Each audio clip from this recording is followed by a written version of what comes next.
1979 பேசினது மறுபடியும் பேசினது மிக்க நன்றி. அடுத்ததாக தமிழ் சினிமாவில் one of the senior most director, successful director K S Ravikumar அவர்களை அழைக்கிறோம்.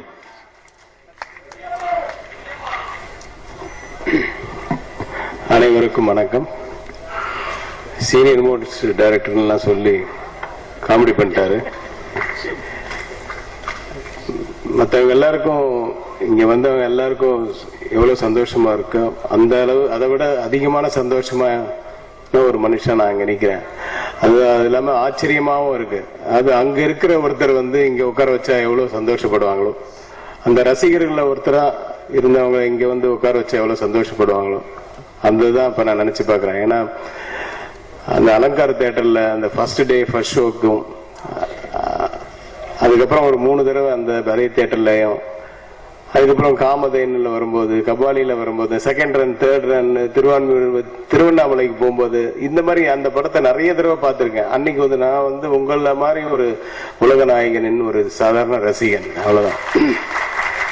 அப்படி ஒரு ரசிகனா இருந்தவன் இன்னைக்கு இங்க இருக்கும்போது நினைச்சு பார்க்கும்போது ரொம்ப ஆச்சரியமா இருக்கு. அவரை வச்சே ஒரு 5 படம் எனக்கு அந்த சான்ஸ் கொடுத்த அந்த உலக நாயகனுக்கு இந்த நேரத்தில் நன்றி சொல்லிக்கிறேன். நான் டைரக்ட் பண்ண அந்த அனுபவங்கள் எல்லாம் அதையும் வேரியேஷன் பார்க்கும்போது ரொம்ப ஆச்சரியமா இருக்கு. நான் அதுதான் நினைச்சுக்கிட்டு இருக்கேன் இங்க உட்காந்து.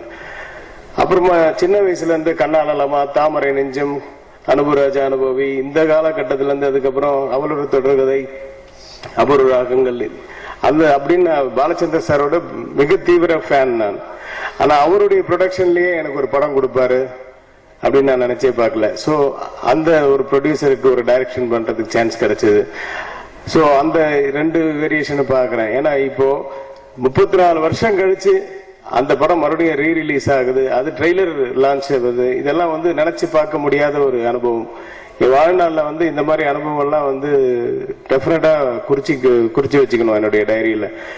ஏன்னா யாருமே நான் சத்தியமாக எதிர்பார்க்காத ஒரு நாள் இது.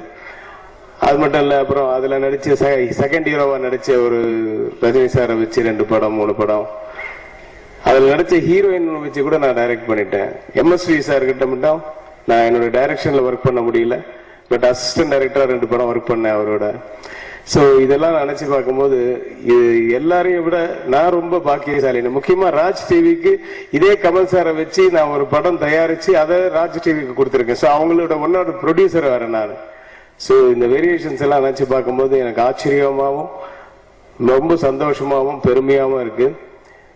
இதுக்கு எனக்கு அருள் புரிஞ்ச அந்த இறைவனுக்கு நன்றி சொல்லிட்டு, இந்த படம் ரீ ரிலீஸ்லயும் மாபெரும் வெற்றி அடைய எல்லாம் வல்ல இறைவனை பிரார்த்தித்து வேண்டி விடைபெறுகிறேன்.